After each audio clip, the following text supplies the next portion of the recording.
Hello, welcome to How To in a Few. Today we're going to take a look at how to apply thermal compound. I've been having some temperature issues with this computer. I recently upgraded the CPU to one of the fastest ones available, the Intel i7 4790K. It runs around 4 gigahertz, 4.4 gigahertz or something. It's overclock capable, but I don't want to do any of that kind of stuff. I just want it to run cool. Now it's been running really hot under load, 100 degrees several times. I'll show you some of the stats in a minute, which led me to actually remove the fan and try to check out the problem. And I didn't like the way that the thermal compound was seated against the processor.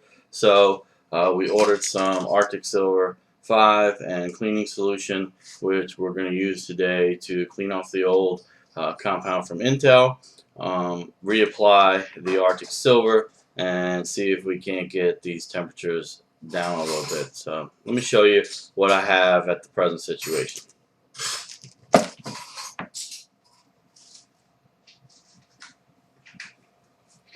Alright, so here we see this utility is the Intel Extreme Tuning utility.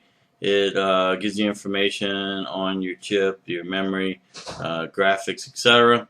And then also gives you some data pulled from the motherboard and the chip on temperature, CPU utilization, thermal throttling, etc. Typically this chip is idling around 35 to 38 degrees Celsius. Right now it's a little higher because we're actually utilizing it to make the video, running around 50. We can see on the chart now that it's starting, since I started recording, it's increasing in temperature across the 4 cores. Alright, there's some manual tuning. This is all set to the manufacturer specs, and then here we'll take a look at doing a CPU stress test. That's where we're going to see the biggest difference. Okay, so started the stress test. Already we're up to 66, 67, and the temperature's climbing. Now ideally I would think that right about here, 75, 77 or so should be maximum temperature. Wouldn't want to go any higher than this, but as we continue with the stress test, we can see the temperature actually goes up. It's funny that it's not going up quite as fast as it was in the past. Originally I was hitting 100 degrees Celsius every time, and then I removed the fan and took a look at the thermal paste that was there, and it looked kind of dried up and missing in some spots. So I kind of, I wouldn't say I spread it around, but I messed with it a little bit and then reinstalled the fan to make sure that it was seated. And now I'm no longer hitting 100 degrees Celsius during the stress test, but as you see now, I'm getting awfully close to 90. And according to the graph, it still looks like it hasn't completely plateaued yet. Maybe so. So 86, 87 is what we're hitting now. When I apply the new Arctic Silver, I'm really hoping that that's going to come down into the 70s. We are running 4.2 gigahertz on the CPU. No thermal throttling is taking place, so that's actually a good thing. Originally, before I messed with the cooling, the computer would actually just all of a sudden shut down if I was doing something intense like video rendering or even playing some video games. It would just shut off to protect the CPU. You see we're starting to hit 90 now too. So alright, that's what we have now. So let's say idling around 38 and under stress test hitting 90, just hitting 90. So we'll try to compare that to our results after we've applied the new thermal paste to the processor. Alright, let's open up the computer so we can get access to the CPU.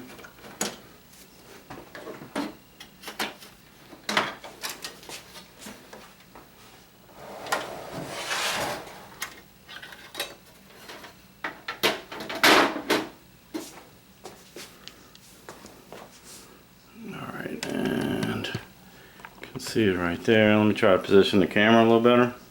Alright, so here's our CPU. We're going to go ahead and remove the cooling assembly.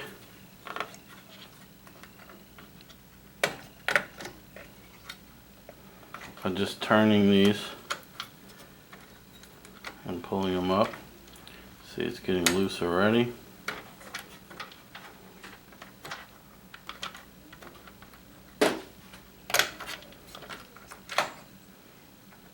Now I've unplugged it too, so it will just come away. See, and here we see the thermal compound on there, and that's what was a little disappointing. This is what came from Intel. They had like a pre-drawn pattern, and I just feel that it's not really doing the job. And you can look onto the processor itself, and I don't know if you can tell there, but equally poor kind of application. So we're going to go ahead and clean that all up, and I think I'm actually going to remove the processor to do that. So let's unclamp, and the processor just lifts out like this.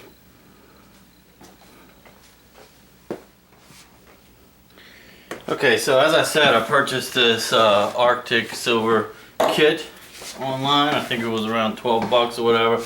I could have gotten this for $5 or $6, but I'm a firm believer in spending a couple of dollars more to do something right, just so that I don't have to do it again.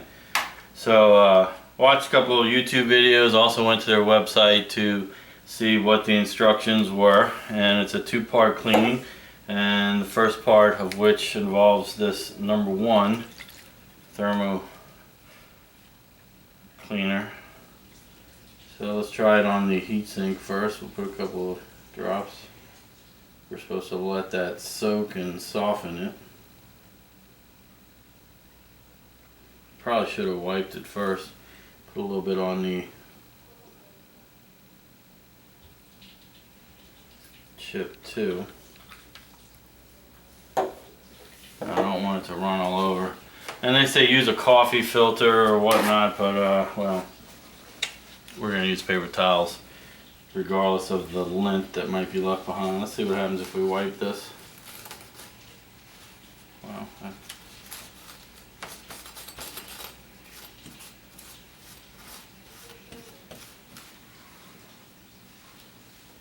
That came off pretty good.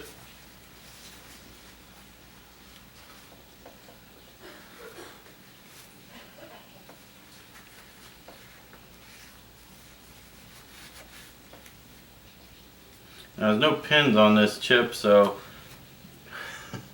I don't know that I would be doing this way if there were pins on it. I'm going to go ahead and use a little more, since they gave me this whole tube.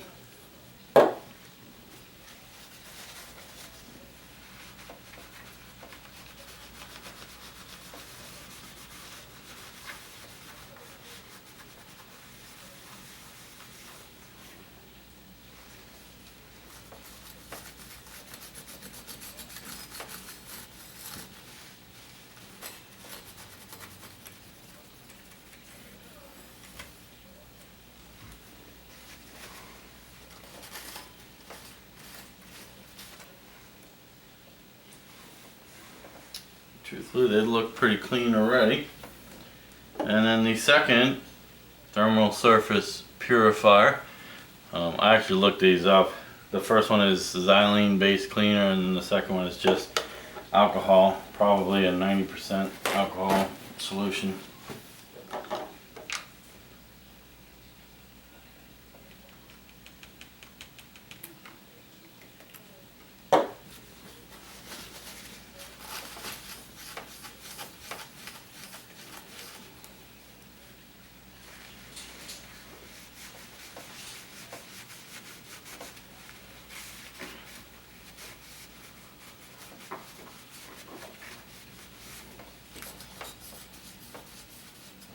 Now if you look online, they're all crazy about leaving fuzz behind,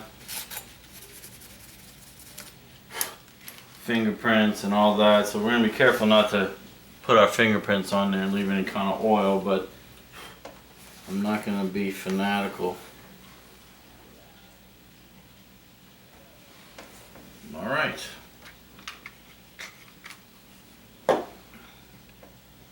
I believe they are clean.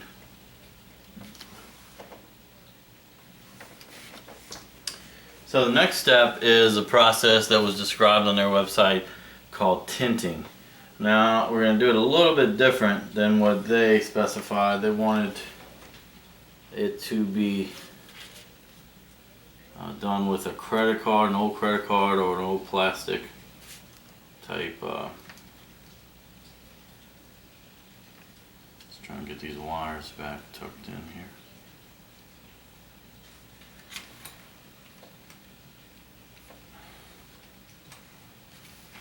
They recommended a credit card to slide on the compound in a process called tinting. We're going to go ahead and use a plastic bag and finger.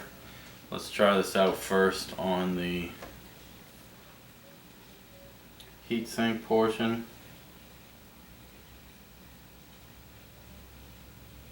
Alright, I'm putting a little dap there. I guess I'm going to go ahead and put it on the processor too.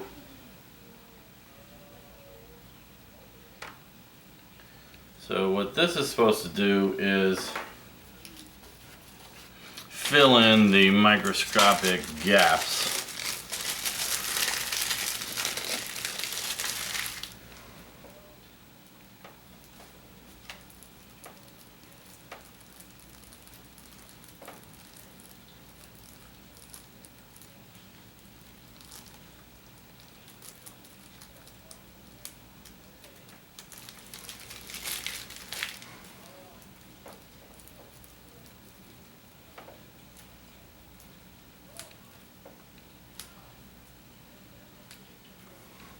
Irony in this is that we are going to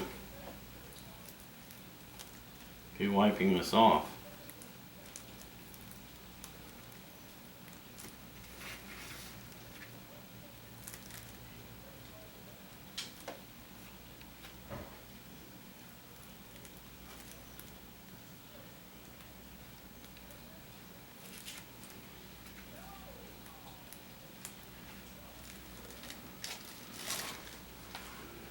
Alright.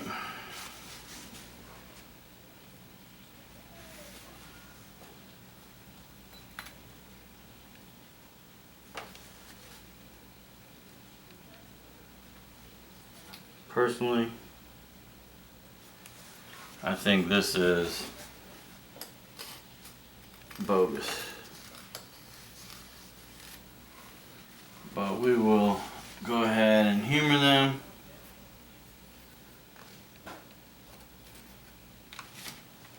By tinting.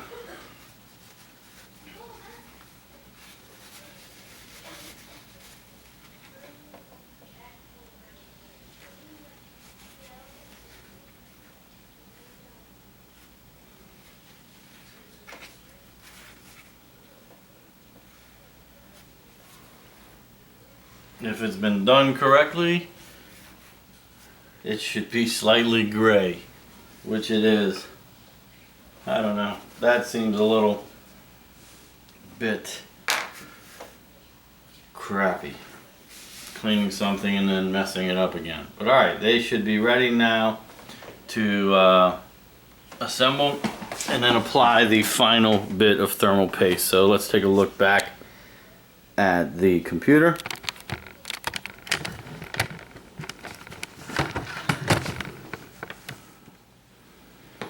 First thing we're going to do is reinstall our chip.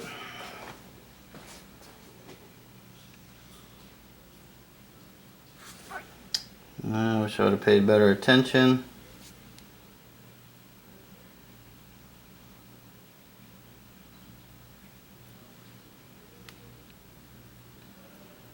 But I believe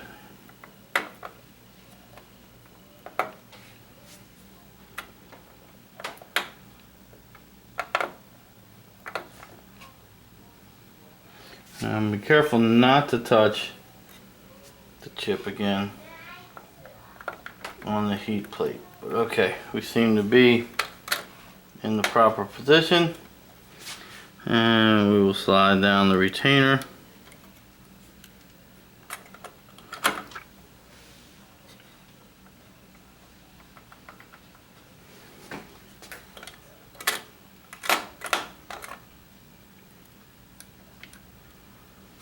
There we go.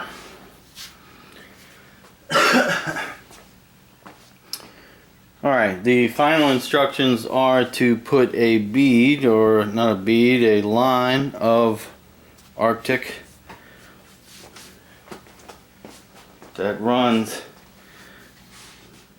down. The little arrow that they reference is on this part of the processor pointing down, so that means we need a line of Arctic silver from here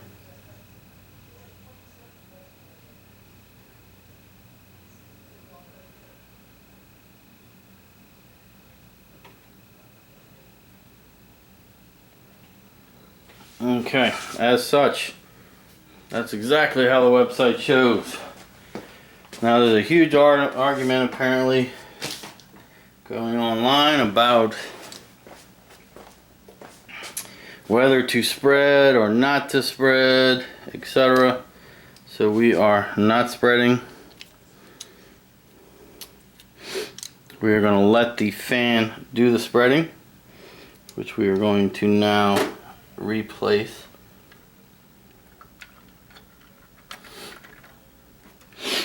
Alright, we've placed it, and there is some instructions to gently turn and apply pressure just to spread the paste. So we have done that. Now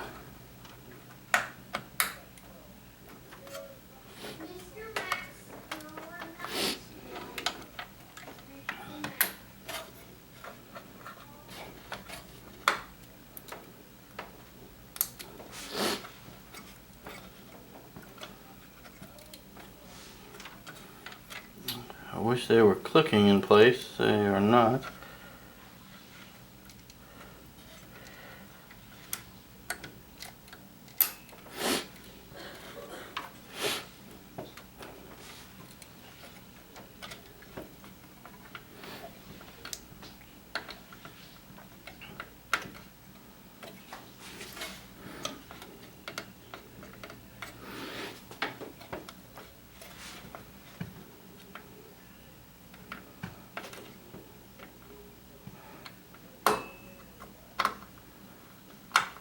Maybe they are.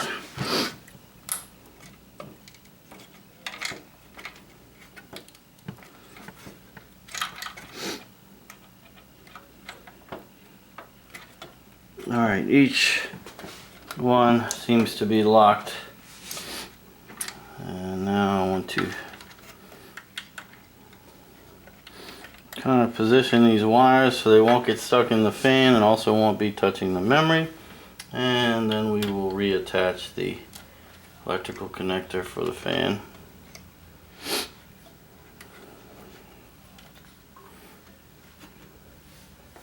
And there we go. Alright, time to close it up.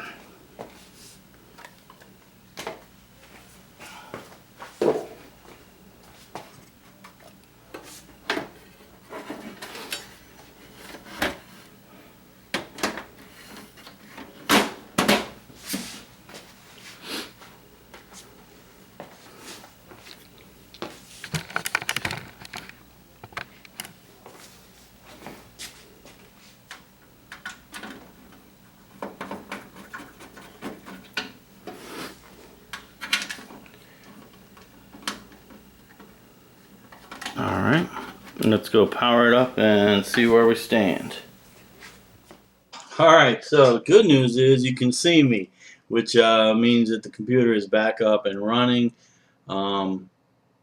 It booted right up, no problems. Took a little bit longer to boot because probably I have like 8 USB devices plugged in, and they were probably in a different port, so it had to figure that all out. But other than that, booted, and let's take a look at the numbers that we're getting now on the Intel Extreme Utility. So let me switch to that real quick. Alright, so here once again we see our familiar interface. So far the idle temperatures, they might be 1 or 2 degrees cooler. I don't know that I'm really impressed with our efforts there. I did see some 33s and 34s, which I didn't see before, but that was only about 1 or 2 degrees Celsius cooler. So the real test now is going to be to run the stress test. We were hitting 50s before when I was doing this. Well, there we go, 47. So let's do a stress test and see the actual results and see if we get any improvement.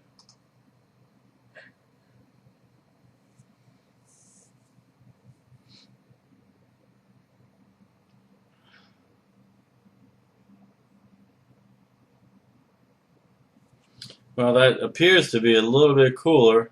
It's just now breaking the 70s, but I'm going to give it a couple more minutes. I would hope that it would hold right about here, but I see that it still looks like it's climbing.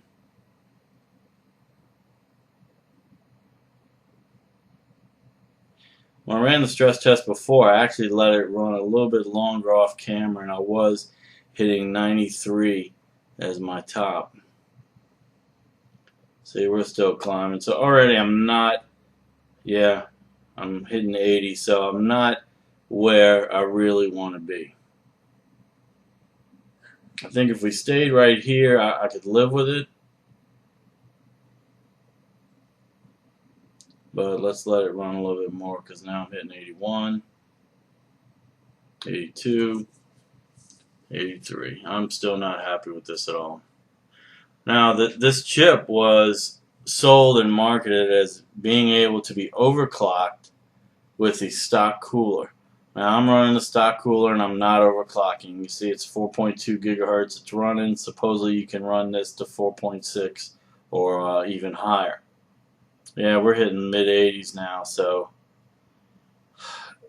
I don't know. I have to make a decision whether I'm going to contact Intel. I hate to spend more money and buy an aftermarket cooling fan, because why should I have to change? Or I'm not overclocking. It should run out of the box, especially when you spend this kind of money.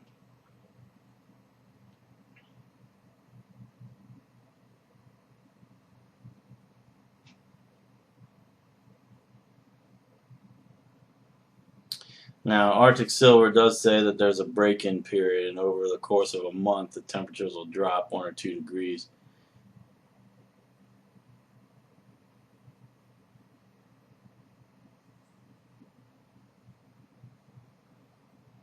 It's improved from when I started, but I really would have liked it to stay in the 70s.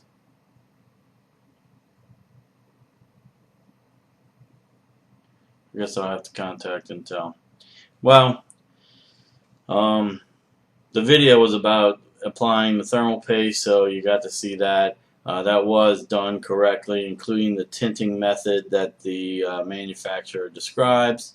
It's hard to get the Intel thermal paste anymore because they've stopped selling it or producing it, so you have to buy an aftermarket type. You can still find some of the Intel stuff, but it's expensive. It's around $15 for a half a gram, whereas the Arctic Silver, I just spent $12. I got 3.5 grams plus the cleaning solutions, and that was more than enough there for me to actually use 3, 4, maybe 5 more times.